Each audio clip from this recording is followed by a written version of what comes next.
नमस्कार, उत्तराखंड 360 न्यूज़ में आपका स्वागत है। मैं हूं मदन मोहन सदी। आज हमारे साथ बहुत ही वरिष्ठ पत्रकार, कई अखबारों में संपादक रहे, कई पत्रिकाओं का आपने संपादन किया है, कई किताबें लिखी हैं और ख़ासकर उत्तराखंड का जो ज़मीन का एक्ट है या पहाड़ की जो समझ है, लोक जीवन की जो समझ है, वो जय सिंह रावत जी को है। आज जय सिंह रावत जी हमारे साथ हैं। सर, आपका स्वागत है। नमस्कार सर, आप बड़े बड़े अखबारों में आपने काम किया और आपके साथ बहुत सारे लोगों ने पत्रकारिता सीखी। तब की पत्रकारिता में और अब की पत्रकारिता में कितना अंतर अब तक आ चुका है और कितना आप अंतर देखते हैं? ये ज़मीन आसमान का अंतर आ गया है। आप ये समझिए कि जब शुरू में पत्रकारिता, प्रिंट जर्नलिज्म शुरू हुआ होगा 1780 के आसपास, ऑगस्टस हिक्की ने चलाया, अंग्रेजी पत्रकारिता शुरू हुई, फिर हिंदी चला, आपका ये शुक्ल साहब का उदंत मार्तंड चला। तब उसके बाद फिर क्या हुआ कि जन जागरण के लिए शुरू हुआ था भाई, जनता को जागृत किया जाए, सामाजिक चेतना के लिए किया जाए। तो फिर राष्ट्रीय आंदोलन आ गया, तो पत्रकारिता की भूमिका राष्ट्रीय आंदोलन में प्रमुख रही। प्रमुख जितने आप समझे, महात्मा गांधी ने भी हरिजन पत्र निकाला, बड़े बड़े जो वो हुए उन्होंने भी निकाले। तो वो था, आज़ादी मिली तो उसके बाद फिर राष्ट्र निर्माण की बात आई कि उसका क्या योगदान होगा। तो वो पत्रकारिता की जो प्रतिबद्धता थी उन इश्यूज़ पर रही है कि भाई वो कमिटमेंट था कि राष्ट्र निर्माण कैसे होगा, है ना। ये 70 के दशक तक चलता रहा। उसके बाद फिर डिबेट बाजारवाद आता गया और आज स्थिति ऐसी हो गई है। हम भी हमने पीटीआई जैसी एजेंसीज में काम किया, बहुत अखबारों में काम किया। तो ये होता था कि अगर किसी के बारे में कुछ चीज़ है, किसी के खिलाफ कोई चीज़ जा रही है, तो दूसरा वर्जन ज़रूर जाना है।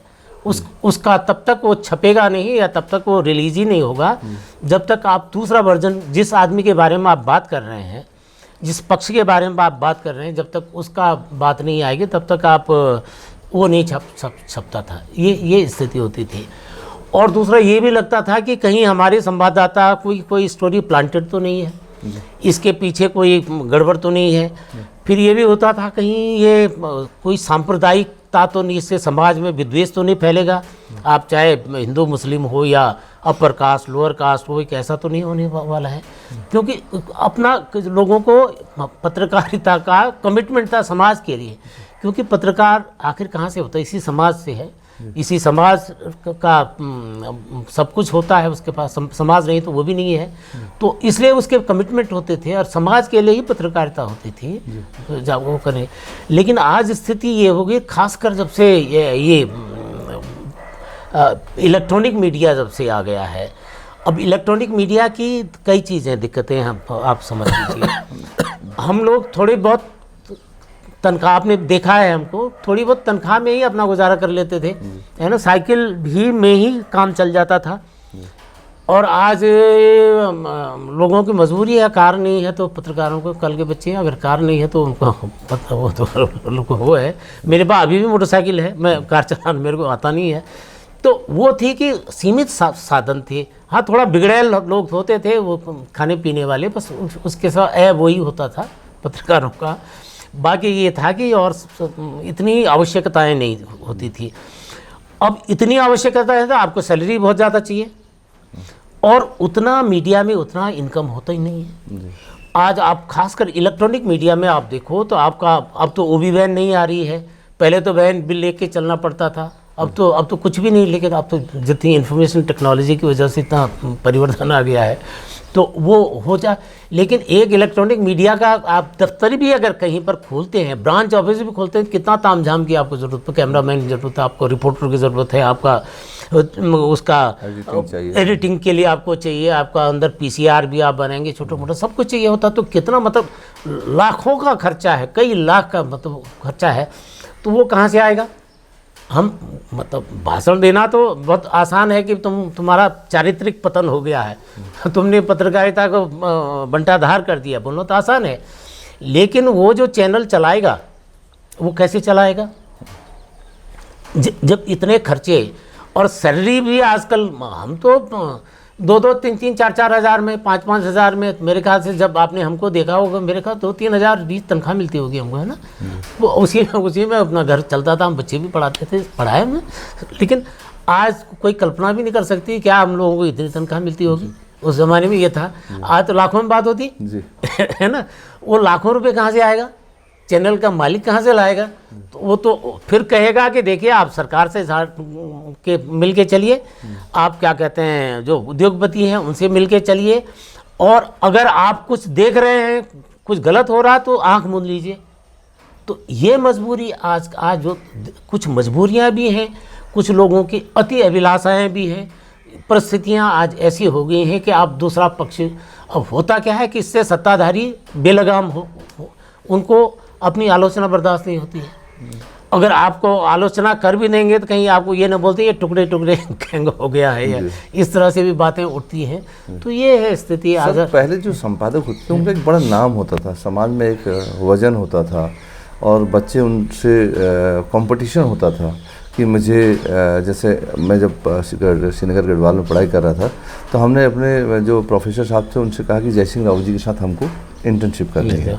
इस तरह से संपादकों के नाम होते थे कि उनके पास बच्चे जाएंगे तो वो कुछ वहाँ से सीख के आएंगे, और वो एकेडमी का हिस्सा होता था। क्या आज वो स्थिति जब हम देखते हैं तो वैसी स्थिति तो अब होती नहीं है। अब जो इंटर्नशिप होती है वो भी एक तरह से पेड होती है, उसमें भी पैसा मिलता है, लेकिन किसी संपादक की उस तरह से इमेज अब नहीं रहती है। सोसाइटी में हो सकता है कि टेलीविज़न के माध्यम से लोग अपना नाम बना लेते हैं, पर वो जो एक एकेडमिक स्कॉलर वाली जो बात होती है वो दिखाई नहीं देती है। देखिए, अब जैसे कहते हैं ना, महात्मा गांधी ने कहा कि भाई आप मेरा बेटा बच्चा ये है गुड़ खाने, इसकी गुड़ खाने की आदत तोड़ दो। तो उन्होंने कहा कि 1 हफ्ते पर बाद आप पाना। तो फिर आए अगले हफ्ते, उन्होंने कहा हाँ भाई देख गुड़ मत खाना, गुड़ खाने से हमारे पेट में कीड़े हो जाएंगे, ये सारी चीज़ें हैं। तो उन्होंने कहा बापू आप ये बात बोलनी थी तो हफ्ते भर पहले। उन्होंने कहा हफ्ते भर मैं भी तो खाता था, गुड़ खाता था। तो ये हम जो संपादक होता है तो एक आदर्श प्रस्तुत करता ना, अपना स्टाफ, उसके सब एडिटर्स हैं, असिस्टेंट एडिटर्स हैं, आपके रिपोर्टर्स हैं, सारा स्टाफ है, उनके सामने वो एक आदर्श होता है। अब वो आदर्श हर उसके चारित्रिक रूप से भी उस आदर्श होना चाहिए, और विद्वान भी होना चाहिए। हमको कई बार कहा कि साहब, कई साथी अपने हम उम्र थे तो वो कहते थे कि भाई आप देखो हमारे ऊपर हुक्म चलाते हैं, ये है कि आप, तो हम उनसे कहते थे जो तुम करते हो वो मैं कर चुका हूँ, वो मैं अभी भी कर सकता हूँ, लेकिन जो मैं कर रहा हूँ वो तुम नहीं कर सकते हो, क्योंकि उसको उसको करने में बहुत समय लगेगा, तो तब पहुँचोगे। तो वो तभी है कि जब आप इतना अध्ययन करेंगे, इतनी मेहनत करेंगे, और ये तपस्या है। पत्रकारिता तो उस ज़माने में तपस्या ही होती थी। आपको शायद होगा कि आज़ादी के आंदोलन में एक अखबार निकला, भटनागर साहब का था, किसी का था, तो उनका विज्ञापन निकला कि भाई हमको संपादक की ज़रूरत है, कि तो क्या इमोल्यूमेंट्स क्या है, एक संपादकीय का 10 साल काला पानी की सज़ा। ये तो आपको एक संपादकीय का आपका मेहनत आना है, और आपको मिलेगा एक रहने के लिए खाट मिलेगी, खाट सोने के लिए, उसमें एक चादर मिलेगी, एक गिलास पानी भी मिलेगा होगा, और आपका घड़ा रहेगा, और रूखी सूखी रोटी मिलेगी, बस उसमें सब्जी वब्जी हो ना हो। तो 7 संपादकों ने उसमें अप्लाई किया, किया ऐसे अखबार में काम किया लोगों ने, और जेल के काला पानी की सज़ा है ना, उनको सज़ा हुई। और आखिरी जो संपादक थे अमीचंद बम्बवाल, उन्होंने अप्लाई किया तो उनको हो गया, उनका संपादकीय नंबर आया, तो वे कोर्ट में पेश हो गए। तो कोर्ट में जैसे उनको काला पानी की सज़ा होनी थी, तो वकील साहब ने थे आपके पुरुषोत्तम दास टंडन, है ना, टंडन साहब, तो उन्होंने उसको 10 रुपये का नोट थमा दिया कि खिसक लो। वो भागे वहाँ से, ऋषिकेश आए, ऋषिकेश में उन्होंने रहा, फिर वो देहरादून आए। तो ऐसे संपादक होते थे, कमिटमेंट होता था समाज के लिए, कमिटमेंट, कुछ भी हो जाए, जेल जाएंगे, मारे जाते थे संपादक, पत्रकार मारे गए तभी तो मारे जाते थे, क्योंकि वो समझौता नहीं करते थे। अब आज तो ये है कि समझौता कहाँ से मिले, वो दिक्कत है। मुझे याद है जब मैं आपके साथ एक संस्थान में नाम नहीं लूँगा, हम लोग इंटर्नशिप कर रहे थे, तो मालिक आए, मुझे वो घटना आज भी याद आती है। मालिक ने शायद आपको कुछ किसी चीज़ के लिए कहा, तो आपने कहा नहीं ऐसा नहीं हो सकता है, मैं नौकरी छोड़ दूंगा अभी। और वो ओपन उसमें था, जहाँ पर आपका केबिन था उसमें तो कोई शीशा था नहीं, और उधर सभी लोग हम लोग खड़े थे। तो आपने कहा नौकरी छोड़ दूंगा, लेकिन जो आप कह रहे हैं ये नहीं होगा, और मालिक सर झुका के चले गए। तो वो गट्स भी आप नजर नहीं आते। वो गट्स इसलिए नहीं है ना, हम अपना आप देखिए लेकिन हमने नौकरी नहीं छोड़ी होगी, और नहीं मालिक ने कहा होगा कि तुम छोड़ दो, क्योंकि उनको हमारी ज़रूरत थी, और उन्हें हमारा जो मोराल है ना, मोराल का था। तो आपको मोराल भी तो होना चाहिए ना, तभी तो आप किसी चीज़ पर कायम रह सकते हैं। खाली जिद नहीं चलती है। उस दिन मुझे बड़ी खुशी हुई, और मुझे लगा कि अच्छा संपादक ऐसा कह सकता है। हाँ, ये मतलब उस दिन चूँकि हम काफ़ी बच्चे थे, छोटे थे, 3-4 लोग श्रीनगर से थे, और हम आपस में चर्चा कर रहे थे, देखिए सर ने तो मालिक को मतलब उसमें ले लिया, तो ये बहुत बड़ी बात होती थी। और क्या कि इसी वजह से हमने बहुत बेरोजगारी भी झेली, और हमारी वजह से मेरे बच्चों ने, मेरे परिवार ने कष्ट भी झेले हमारी जिद की वजह से। लेकिन ठीक है, मैं अभी तक, मुझे 66-67 साल हो गए, अभी आई एम फिट, अभी जीवित हूँ, और मेरे बच्चे भी ठीक ठाक हैं, देश की सेवा में लगे हुए हैं, बॉर्डर पर हैं, है ना। सर, उत्तराखंड बनने के बाद बहुत लोगों ने सोचा था कि आपको बहुत सम्मानित किया जाएगा किसी बड़े उसमें सरकार के द्वारा, लेकिन ऐसा भी देखने को नहीं मिला। ये अचानक क्या ऐसा हुआ कि जो छोटे छोटे थे आपके सिखाए हुए जो लोग थे, या ये कह लीजिए कि जिनका कोई पत्रकारिता में बड़ा योगदान नहीं रहा, वो सब स्थापित जैसे हो गए। अब एक और चीज़ आपको भी आपने गौर की होगी, अब तो स्पॉन्सर हो रहे हैं जी, है ना। आपको सम्मान चाहिए तो स्पॉन्सर करा लो किसी से भी, है ना। तो वो आके आपको बड़ा जलसा करेंगे, बड़े बड़े नेता आ जाएंगे, आपको गले में माला भी डाल देंगे, ये है।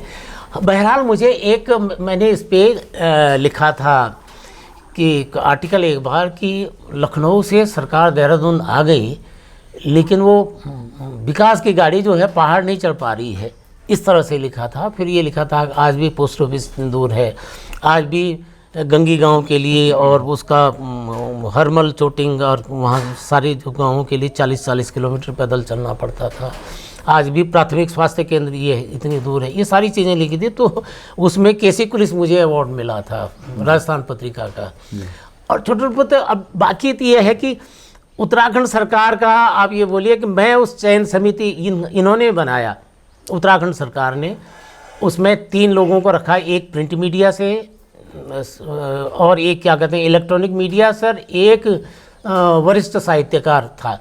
जो पहली कमेटी बनी तो इनका नज़र मेरे पे पड़ी, तो प्रिंट मीडिया की तरफ से, तो मैं उस कमेटी का मेंबर रहा, चयन करता रहा, है ना।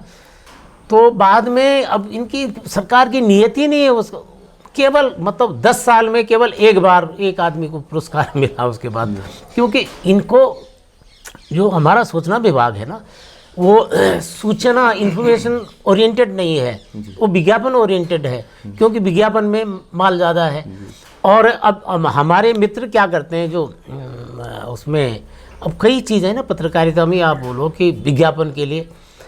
अब एक बार ऐसा हुआ कि मैं आज समाज का यहाँ स्टेट हेड था, और हमारे संपादक थे मधुकर उपाध्याय रहे, हमारे पीटीआई में बहुत जाने माने पत्रकार हैं मधुकर उपाध्याय, है ना। तो वहाँ से दिल्ली से कोई उनका बिजनेस एग्जीक्यूटिव आया, तो उन्होंने कहा मुख्यमंत्री से मिलना है, आप हमें मिलाओ। तो हमने मिलवा, तो इनका अपॉइंटमेंट करा दिया। उन्होंने कहा आप भी साथ चलो। अब आप भी साथ चलो, तो हमने एडिटर साहब से पूछा, हमने कहा क्या होगा सर, कैसे? उन्होंने कहा आप अगर जिद कर रहा है तो जाओ, साथ जाओ, पहले तो ये कहना आगे पीछे जाना, जाओ, लेकिन मुँह मत खोलना, कुछ ये मत बोलना इनको विज्ञापन दे दो या कुछ, तो कुछ मत बोलना।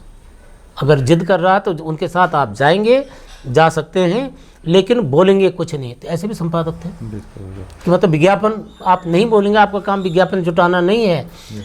आज स्थिति ये है कि जो अपने मालिक को सबसे ज़्यादा विज्ञापन देगा, उसको एकदम, हमारे ज़माने ब्यूरो चीफ बनने के लिए, स्पेशल कॉरेस्पोंडेंट बनने के लिए बुढ़ापा, जी, वो होता ही था, एक तरह का संपादक ही होता था, संपादक ही होता था। और bureau cheap and special correspondent मतलब नियर टू द एडिटर, उसके बाद उसका संपादक ही बनना होता था। आजकल के बच्चे क्या है, मैं ब्यूरो चीफ हूँ। अब क्यों ब्यूरो चीफ? इसलिए क्योंकि वो विज्ञापन जुटा के दे रहा मालिक को, है ना। तो आज स्थिति वो हो गई है, किसका पुरस्कार किसका क्या। तो फिर क्या हुआ कि दूसरी बार हमारे यहाँ उत्तराखंड में 2.5 लाख का हो गया पुरस्कार, जो 51,000 का था। अब अपनी भी नियत गड़बड़ा गई। हमने कि क्या पता 2.5 लाख मिल जाएगी, अपनी गरीबी दूर हो जाए, क्या है ना। तो फिर क्या किया हमने, उस मैंने भाई हम खुद करेंगे। तो अब जब आप अप्लाई करेंगे तो आप फिर जज नहीं हो सकते तो एक ही चीज़ हो सकती है। तो हमने किया तो उन्होंने हमारा नाम गोल कर दिया, जबकि मैंने पत्रकारिता पर 2 किताबें लिखी हुई हैं जी। सर मैं एक किताब आपको दूंगा, ठीक है, मैं रखी हुई है किताब, वो मैं आपको भेंट करूंगा। तो इतना हमने काम किया पत्रकारिता पर, इतना सारी चीज़ें हैं। मैं ये नहीं कह रहा हूँ मैं ही हूँ, और भी हैं, सब कुछ है, लेकिन तुमने मेरा नाम गायब क्यों किया। फिर जाके बताया भाई ये तुमने मेरा नाम गायब क्यों किया। तो उन्होंने अच्छा भूल हो गई, अब फिर जोड़ दिया। अब जोड़ा तो जब चीफ सेक्रेटरी भी थे, सारे लोगों ने देखा, सबका प्रोफाइल देखा, तो ये दूसरे को लेके चले गए जिसका नाम नहीं था, अपना कोई रिश्तेदारी में लेके। तो उन्होंने कहा ये पत्रकार हैं भी या नहीं है।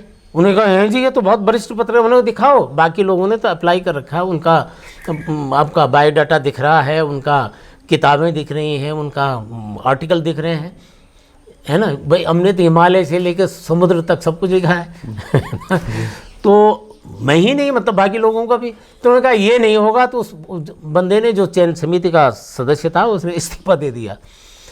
फिर कहा इन्हीं 11 लोगों में से छांटो। 11 में से 4 छांटे गए। 4 में से सबसे ऊपर जय सिंह रावत का नाम था, क्योंकि वो चीफ सेक्रेटरी भी देख रहा था, आपके सेक्रेटरी भी देख रहा था, डीजी भी देख रहे थे। वो देखते कि भाई किताबें भी देख रहे हैं, इतना जिस व्यक्ति ने इतना लिखा हो, वो तो अब ये खुद बोलता है ना, काम बोलता है आदमी का, मुँह से बोलने की क्या ज़रूरत है। वो दोबारा नहीं हुआ। फिर उसके बाद हुआ ही नहीं। तो ये अब जब ऐसी भावना होगी हमारे लिए, क्योंकि हम किसी न तो डरते हैं, न किसी को डराते हैं, न झुकते हैं, और न किसी को झुकाते हैं। मकसद नहीं है किसी को कोई झुकना है तो झुक जाए, न किसी। 7-8 किताबें लिखी हैं। हाँ। हिमालय पर आपका बड़ा गहन अध्ययन है। और हिमालय की जो परिस्थितियाँ आज हैं उस पर खासकर जो सीमांत प्रदेश की जो राज्य हैं, हाँ। जो खासकर हिमालय से जुड़े राज्य हैं, 10-11 राज्य किसी भी स्टेट में, उसको लेके वो गंभीरता नज़र नहीं आती है। और फिर जिन राज्यों को गंगा जैसी नदी का पानी जा रहा है, वो लोग भी गंभीर नहीं हैं। सबको ऐसा लग रहा है कि ये पानी तो आते रहेगा। क्या ये पानी पहुँचते रहेगा? देखिए, हिमालय आपका जितना विराट है ना, जितना विशाल है, उतना विविधता से भरपूर है इसमें। और हिमालय, अगर आप कल्पना करो, अगर हिमालय नहीं होता तो भारत होता, चीन होता, पाकिस्तान होता, न जाने क्या क्या होता। जब ये देश आज़ाद हुआ तो 2 किस्म टेरिटरीज थी, एक ब्रिटिश टेरिटरीज थी, एक प्रिंसली स्टेट्स थे। तो प्रिंसली स्टेट्स कितने थे? 562 मतलब 562 देश समझ लो, उतने देश थे, है ना। जबकि इतना आधा से ज़्यादा हिस्सा अंग्रेज़ों के पास था। और अगर अंग्रेज में कितने देश होते, कितने राजा होते, है ना। अगर हिमालय नहीं होता तो चंगेज़ खां वहाँ क्यों जाता सेंट्रल एशिया, सीधे यहीं आता, यहीं रौनता, यहीं करता। तो अलेक्जेंडर क्या, कहाँ से कई आक्रांता आते, तो यहाँ का डेमोग्राफी क्या होती, यहाँ की ज्योग्राफी क्या होती, कैसा देश होता, ये समझिए हिमालय हमारे लिए कितना। हिमालय आप ये समझिए सर कि हिमालय पर पानी है एक महासागर के बराबर, पैसिफिक ओशन के बराबर पानी। किसके? बर्फ़ के रूप में। कुदरत ने कैसा, अब जो पानी की आप बात कर रहे हैं, है ना, कहाँ से लाया पानी? प्रकृति समुद्र से लाई, उठा के लाते आप पानी, तो वहीं से आता है ना, भाप के रूप में आई और हिमालय पर थोप दिया, चिपका दिया, है ना। क्या व्यवस्था है प्रकृति की, देखिए, उस पर चिपकाया। अब वो धीरे धीरे रिसेगा और आपको पानी देगा। और पानी का मतलब जीवन, आप समझिए। आप ये पानी है ना गिरा हुआ, आप कुछ पत्थर पर भी इस पर जीवन उगेगा। एक तो बैक्टीरिया उगेंगी, दूसरा काई उगेगी वेजिटेशन पे। पानी के साथ जीवन चलेगा, पानी से जीवन चलेगा। तो वो अच्छा, इस हिमालय में 3 बड़ी नदियां हैं, सिंधु, अब आपका गंगा एंड यमुना बहुत, अब ब्रह्मपुत्र।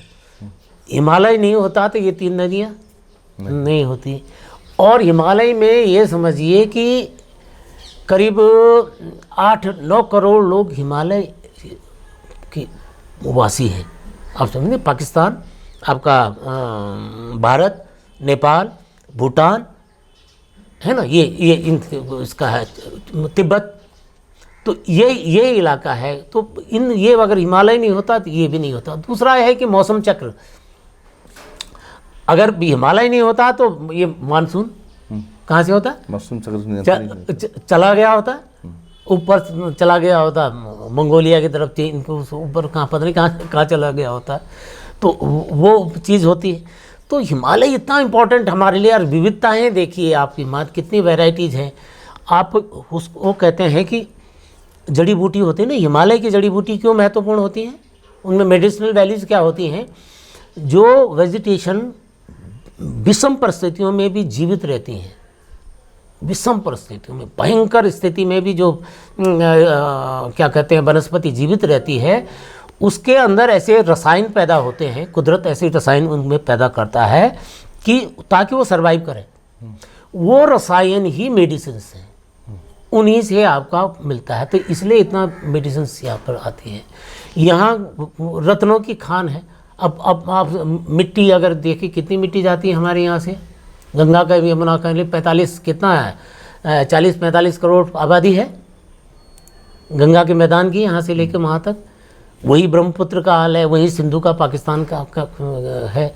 तो ये है हिमालय के लिए हमारा। अब दिक्कत क्या हो रही है कि जो मेरे ख्याल से वही आपका सवाल हो रहा है कि आप नए हिमालय पर आएंगी, लैंडस्लाइड होंगी, कच्चा पहाड़ है, खिसकती ही जा रहा है, उठता ही जा रहा है, यूरेशियन प्लेट से टकरा ही रहा है, क्रश भी हो रहा है, कुछ नीचे जा रहा है, तो ये उठ ही रहा है अभी तक, मतलब निर्माण की प्रक्रिया में है। तो ये हलचलें भी होंगी ही, ग्लेशियर भी आएंगे, एवलांच भी आएंगे, वो होते रहते हैं। लेकिन कुछ समय से ये फ्रीक्वेंसी बढ़ गई है ना।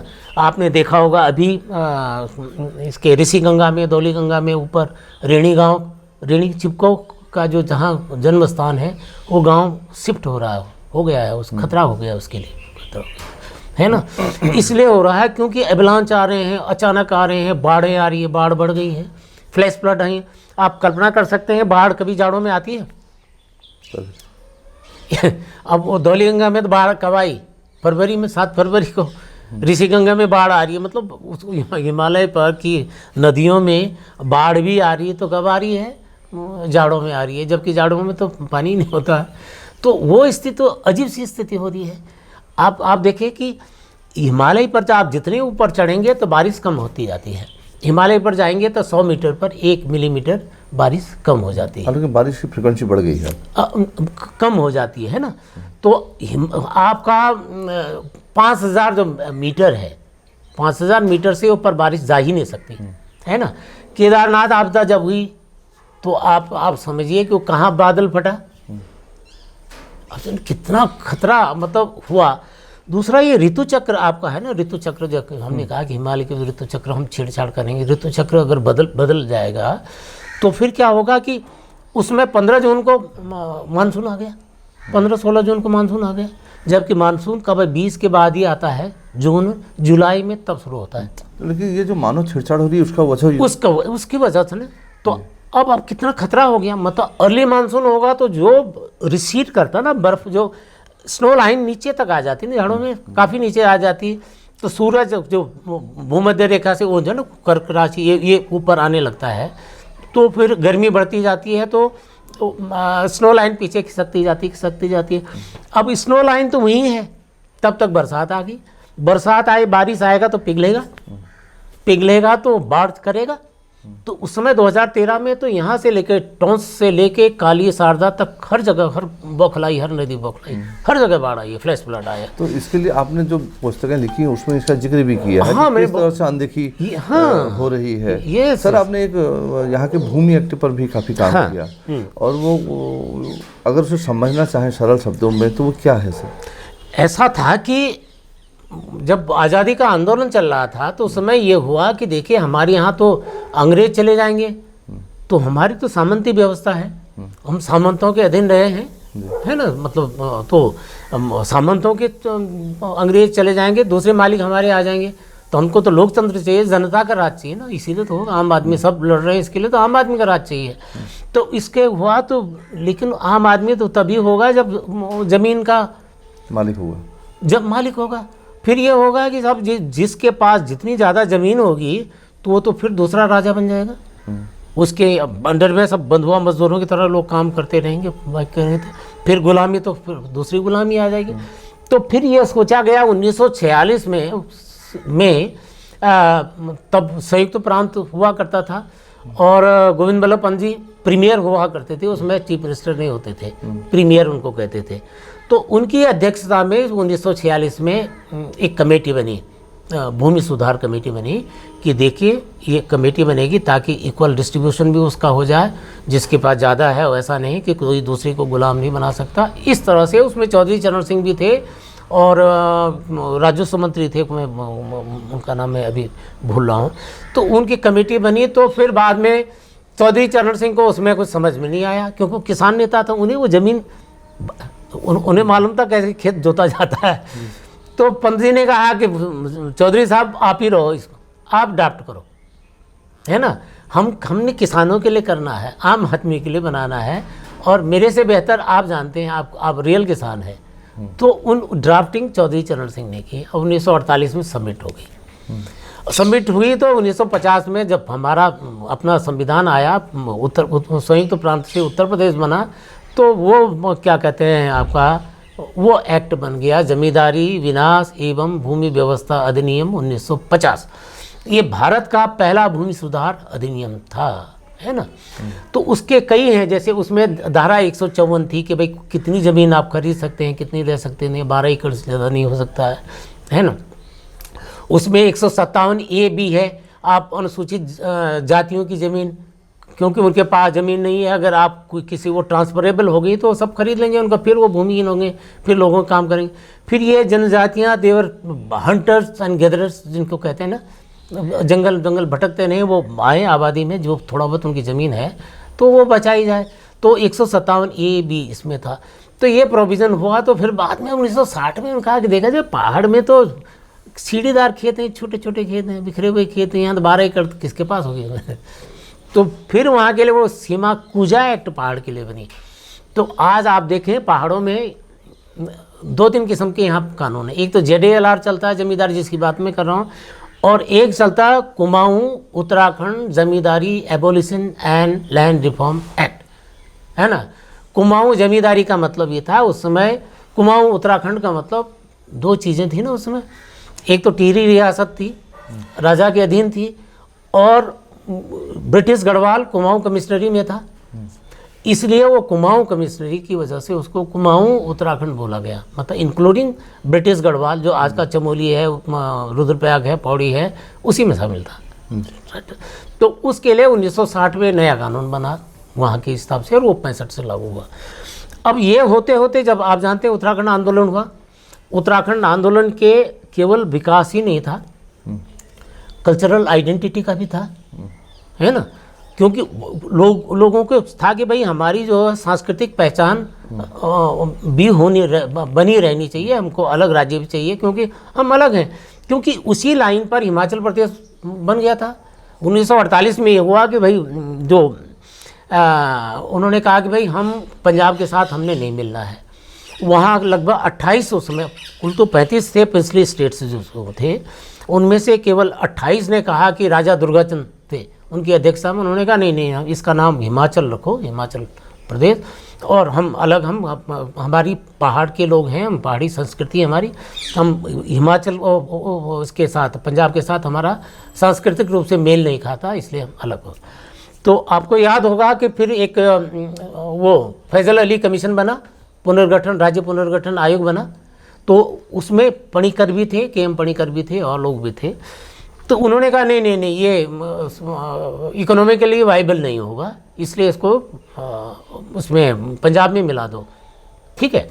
तो पंजाब मिला तो डॉक्टर परमार, उन्होंने कहा कैसे होगा, हम तो कल्चरली डिफरेंट हैं। वो सीधा नेहरू जी के पास गए। तो नेहरू जी को पहाड़ों से प्रेम था, आते रहते थे। देहरादून उनका आना जाना, मसूरी उनके पिताजी कई लोग तो रहते थे। उनके बारे में, उनके पिताजी के बारे में, मोतीलाल नेहरू के बारे में कहा जाता था, वो वहाँ पर मॉल जो है मसूरी का, उसमें होता dogs and Indians are not allowed, है ना। और जो कभी इंडियन जाता था उसको जुर्माना भरता, तो वो आदमी जानबूझ के मॉर्निंग वॉक पे जाता था, जुर्माना रोज भर के आ जाता। सुबह गए और वहाँ देखा जुर्माना जमा किया, मॉल पे घूम के आ गए, है ना। ये मोतीलाल बोरा वो क्या कहते हैं नेहरू किया करते थे। तो इस वजह से उन्होंने उनकी बात, जवाहरलाल नेहरू को डॉक्टर परमार की बात समझ में आ गई कि वास्तव में पहाड़ की संस्कृति अलग है। तो उन्होंने फ़ोन किया पटेल साहब को कि भाई क्या है, इनकी बात सुनो। पटेल साहब वो आप उससे बोलो, आयोग कमिश्नर वालों को, फैजल अली साहब को बात करो। वो तो कह रहे हैं कि भाई नहीं ये यहाँ मिलेगा, क्यों मिला रहे हैं उनको जब ये मिलना नहीं चाहते हैं। तो फिर जो है उन्होंने, पटेल साहब ने फ़ोन किया फैजल अली को, भाई मत मिलाओ इनको अलग ही रखो। तो तब वो अलग रखा गया, केंद्र शासित रहा। कभी पार्ट से स्टेट भी बनाओ, चुनाव विधानसभा भी 54 में रही है, और 71 में पूरा राज्य बन गया। तो उसी लाइन पर जब उत्तराखंड आंदोलन बना तो लोगों ने कहा कि भाई देखो हमको राज्यत्व अलग चाहिए, क्योंकि हमारी कल्चरल आइडेंटिटी है। आपने देखा हो दिल्ली में भी हुआ, आप लोगों ने भी आंदोलन किया होगा, है ना। बॉम्बे में भी हुआ, चंडीगढ़ में भी हुआ। जितने उत्तराखंड के लोग थे उनको क्या तकलीफ़ थी, उनको भाई उनको क्यों वहाँ सेटल है, आप लोगों को क्यों तकलीफ़ थी। आप यही तो चाहते थे कि हमारी जो सांस्कृतिक पहचान बनी रही, इसीलिए तो थी, और विकास हो जाए। आप अपनी सांस्कृतिक, क्योंकि संस्कृति के प्रति लोगों को लगाव होता है, तो ये था कि भाई यहाँ हो, तो इसीलिए 371 की मांग की जा रही थी। तो 371 तो इतनी आसानी से मिलता नहीं। 371 मीन्स नॉर्थ ईस्ट या कोई ख़ास परिस्थितियाँ हैं। 371 भी एक किस्म का नहीं, कई किस्म के होते हैं। ABCDEFGH तक है। आपके अरुणाचल के लिए दूसरा है, मेघालय नागालैंड के लिए दूसरा है, आपका मराठवाड़ा वहाँ के लिए तो दूसरे किस्म का है। सिक्किम के लिए अलग है, सिक्किम को तो बाद में भारत में मिलाया गया, तो सिक्किम के लिए भी 371 है, लेकिन वो डिफरेंट है। वहाँ सारी ज़मीन सरकार की है ना, क्योंकि वो सारी ज़मीन राजा की होती थी, तो इसलिए वो सरकार की हो गई। तो इस वजह से अलग अलग जो होने की वजह से यहाँ मांग हुई। 371 नहीं हुआ, राज्य बना। तिवारी जी पर प्रेशर पड़ा। जब प्रेशर पड़ा तो उन्होंने हिमाचल प्रदेश का जो tenancy and land reform act है 1972 का, उसकी धारा 118 है, उसका डिट्टो करके एक अध्यादेश निकाल दिया। उसके हिसाब से ये है कि गैर कृषक, क्योंकि भारत में आप ये नहीं बोल सकते हैं दूसरा भारतवासी वहाँ नहीं आ सकता, नहीं कर सकता, ये असंवैधानिक होता। तो उसका ये तरीका निकाला गया कि जो गैर कृषक है, जिसकी खेती नहीं है, तुम खेती की ज़मीन क्यों खरीद रहे हो, किसान की ज़मीन क्यों खरीद रहे हो, वो तो भूमिहीन हो जाएगा। किसान का आप खरीदोगे कि इसका साफ सी मतलब है, और किसान का आप जमीनी खेती छीन लोगे तो वो क्या कहा, क्या भूखों मर जाएगा। एक दूसरी बात, ज़मीन है, माना मेरे पास ज़मीन है, एक पीस ऑफ लैंड है, तो केवल मेरा नहीं है, परिवार का भी है, परिवार के दूसरे लोगों का भी है, दूसरे मेरे बेटे का भी है, बेटे के बेटे का भी है, उसके भी बेटे का है, उसके भी बेटे का है। जो मेरे गांव में मेरी ज़मीन है तो मेरे दादा दादा दादा की रही होगी, तो वो ज़मीन इनहेरिट होते होते आज भी मेरा नाम है उसमें जी। मेरे बेटों का नाम चढ़ेगा, तो ज़मीन तो पीढ़ियों चल, सस्टेनेबल डेवलपमेंट जिसे कहते हैं, ज़मीन उसके लिए होती ना, कि मतलब ज़मीन तो स्थायी विकास। भाई महाभारत का युद्ध क्यों हुआ, ज़मीन के लिए जी। भारत पाकिस्तान क्यों लड़ते हैं, ज़मीन के लिए लड़ते हैं। चीन के साथ क्यों लड़ते हैं, ज़मीन के लिए लड़ते हैं। जहाँ भी है जर जोरू ज़मीन ये कहते हैं, तो उसी के लिए होता है। आज जितने अदालतों में केसेस मैक्सिमम कौन है, रेवेन्यू वाले, ज़मीन से संबंधित है। तो उतनी ज़मीन उतनी इम्पोर्टेंट चीज़ है, और हमारी उत्तराखंड की सरकार वो समझती नहीं है। अब वो क्या कहें कि ज़्यादातर लोग जो इंटेलेक्ट सो कॉल्ड हैं, वो भी ज़्यादातर वो समझ नहीं पा रहे हैं कि ये ज़मीन, भैया हम जिनकी ज़मीन खरीद रहे हैं, वो कर रहे हैं, वो ज़मीन तो केवल एक आदमी की नहीं है ना, वो तो पीढ़ियों की ज़मीन है।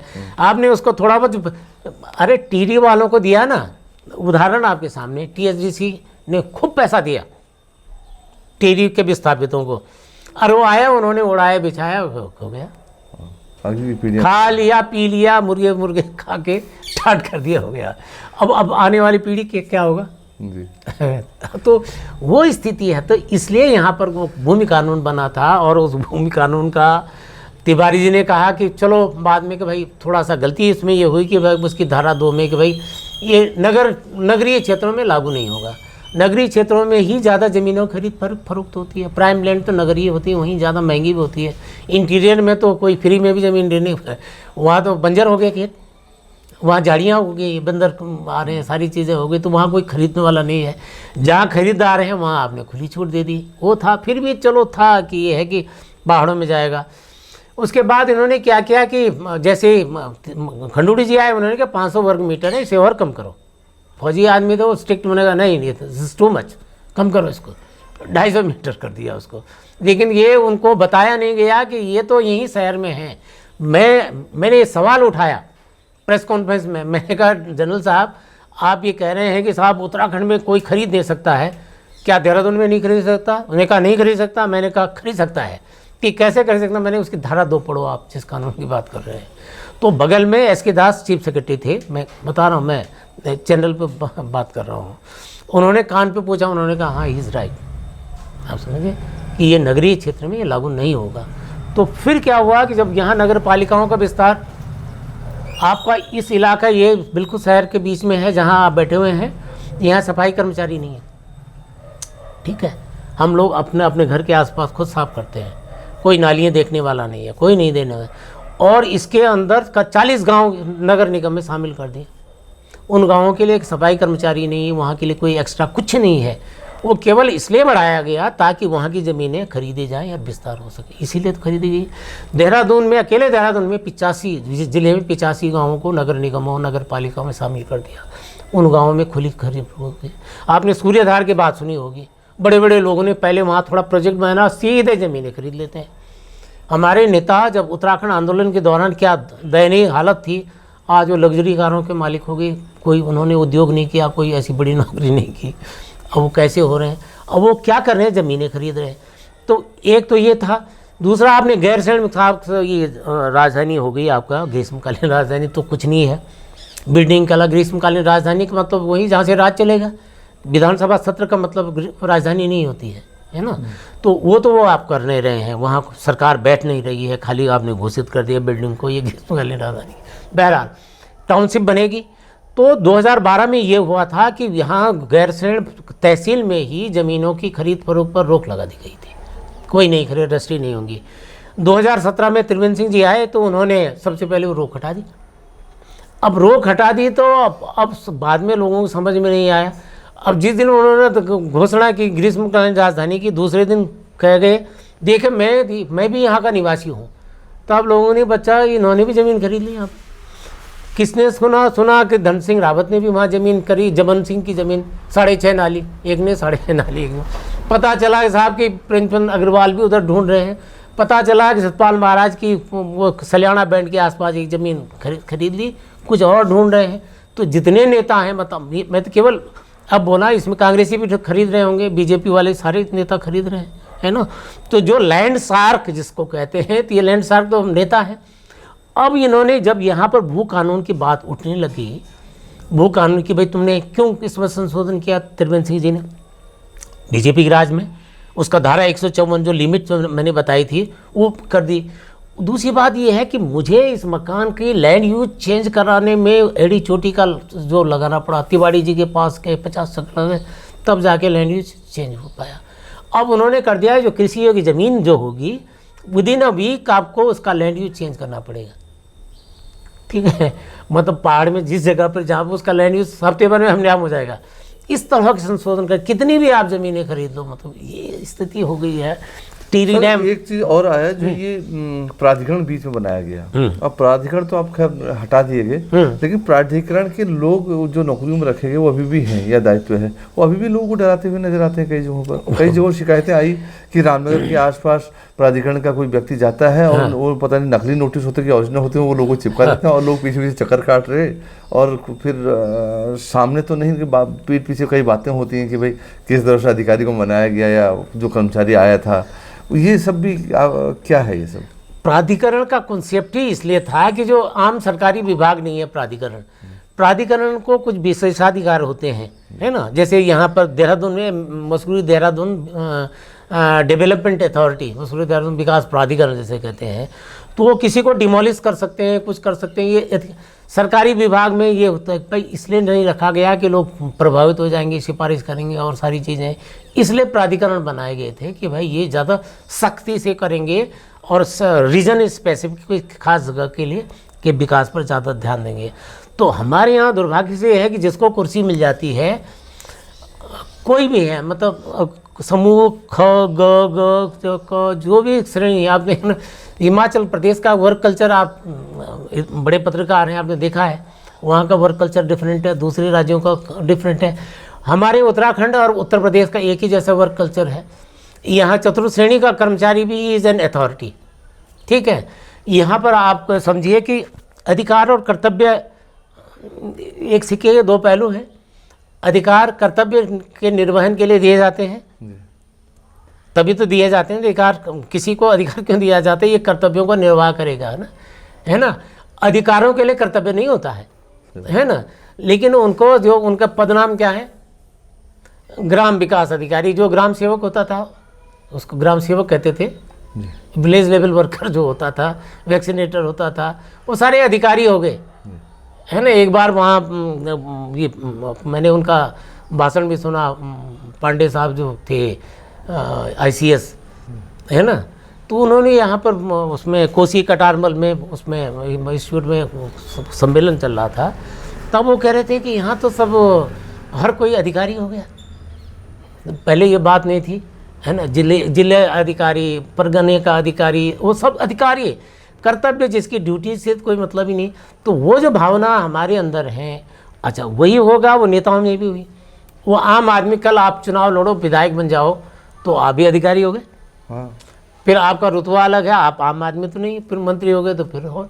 और आपके जो चमचे हैं वो भी हैं, उनके पास सत्ता है तो वो भी उसका दुरुपयोग करता। तो वो जो मेंटालिटी, जो वर्क कल्चर हमारे यहाँ का है, वो गड़बड़ है।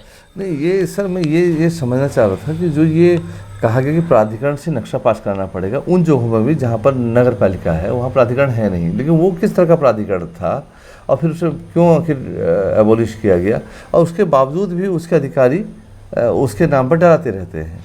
इसीलिए उनको ये त्रिवेंद्र रावत सरकार में हुआ था।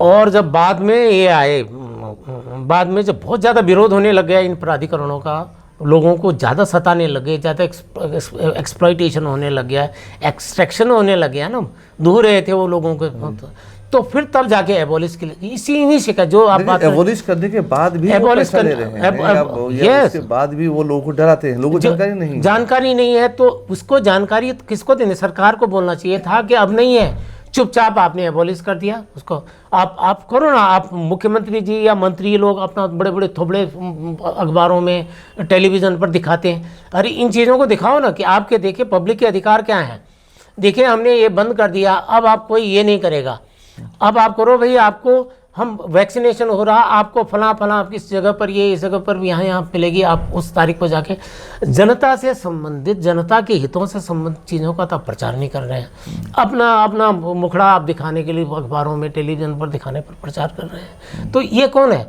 अच्छा, इसके लिए who is to blame for that? हम किसको चुन रहे हैं? हमें तो चुन रहे हैं। तो कुछ हमारी भी तो गलतियाँ होती हैं। सर, राजनीति में कितना फर्क पड़ा है पिछले 20 सालों में उत्तराखंड और यूपी की राजनीति, अगर हम समझने की कोशिश करें तो? राजनीति में भी मैंने बताया, जैसे पत्रकारिता में पड़ गया वैसे ही राजनीति में पड़ गया। वही जो दौर था ना कि पहले कमिटमेंट क्या का था, जागरूकता सब कबीर हुए, ये और लोग थे, महामना मदन मोहन मालवीय हैं, सोशल रिफॉर्मर थे ना, बहुत सारे लोग थे तो वो सामाजिक चेतना के लिए होते थे ना नेता, उनके लिए होते थे, जागरूकता पैदा होते थे। पहले सती प्रथा थी और सारी चीज़ें थी, वो तो तभी तो अबोलिश हुई।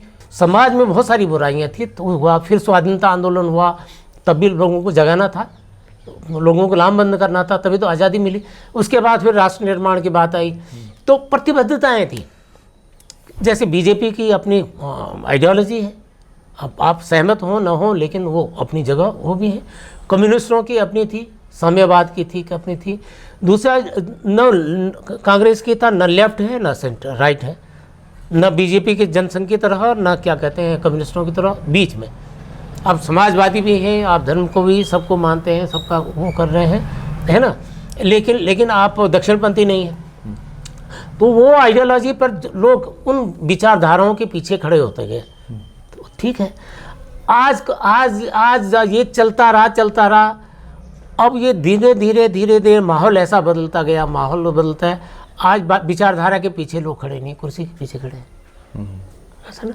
तो ये वो अब आप देखो ना, यही उत्तराखंड में आपके उनको हटाया गया, विजय बहुगुणा जी को, और बीजेपी में गए। और यही नहीं, मतलब बीजेपी वाले जो आप कहते हैं हमको मानवता, एकात्म मानवतावाद, जो कल तक उनकी बात करते थे, दीनदयाल जी की बात करते थे, वो आज क्या कहते हैं इनकी बात करते हैं। अब तो राजनीति में अब इस तरह का जो इरोजन आ गया, मतलब विचारधाराएं कोई नहीं हो गई है। और आपने ये भी सुना होगा कि आपने राजा महेंद्र प्रताप का मैं जिक्र इसलिए कर रहा हूँ कि वो राजा थे मुसान के, अलीगढ़ के, है ना, ज़िले के, लेकिन रहे वो देहरादून में। यहीं से उनकी एक्टिविटी चली, यहीं से भागे और यहीं से उन्होंने क्या कहते हैं, मेरी किताब में ही पढ़ी उनको, है ना, यहीं से उन्होंने एक अखबार भी निकाला 1914 में, निर्बल सेवक राजा साहब ने। और यहाँ से जब भाग के गए तो उन्होंने निर्वासित सरकार बनाई अफ़गानिस्तान में। बरकतुल्लाह उनके प्रधानमंत्री थे, वो प्रेसिडेंट ऑफ इंडिया होते थे, और स्टालिन वगैरह वो मिलते थे, प्रोटोकॉल उनको मिलता था भारत के राष्ट्रपति के तौर। आप समझे ना, जो उन्होंने निर्वासित सरकार बनाई थी, यही देहरादून के निवासी थे। तो वो आदमी विचारधारा, मतलब राजा होते हुए भी वो सफाई कर्मचारियों के घर खाना खाने जाते थे, क्योंकि कमिटमेंट आइडियोलॉजी का था, वो लेफ्ट ओरिएंटेड थे। और हमें खुशी की बात है कि जो राइट विंग सरकार है इस समय, उन्होंने राजा उनके महेंद्र प्रताप के नाम से कोई यूनिवर्सिटी बनाने की कोशिश करी। और हमें और खुशी की बात है, घोर कम्युनिस्ट थे चंद्र सिंह गढ़वाली, पेशावर कांड के हीरो, घोर कम्युनिस्ट थे। मतलब कांग्रेस के ज़माने में उनका गढ़वाल प्रवेश एक बार बैन लग गया था। अब उनके नाम से बीजेपी की सरकार उनके नाम से भी कुछ कर रही, तो चलो ये बात तो ठीक है, आपने वो तो पॉजिटिव बात है, वो तो अच्छी बात है। लेकिन बाद में कुछ लोग जो आप कल दीनदयाल की बात करते हैं, सावरकर की बात करते हैं, आज कल तुम उसके नेहरू की बात करने लग जाते हो, परसों तुम यहाँ से छोड़ के नेहरू को गाली देने लग जाते हो, कहते हो सावरकर जी बहुत अच्छे थे, वो बहुत अच्छे थे। तो इस तरह से बात कर, तो वो जो आइडियोलॉजिकल जो शिफ्ट क्षरण हो गया है, दैट इज़ द रीज़न। या तो थैंक यू सर, आपसे बहुत से मुद्दों पर बातचीत हुई, बड़ा अच्छा लगा। कई साल बाद मिलना भी हुआ, अच्छा लगा। Thank you.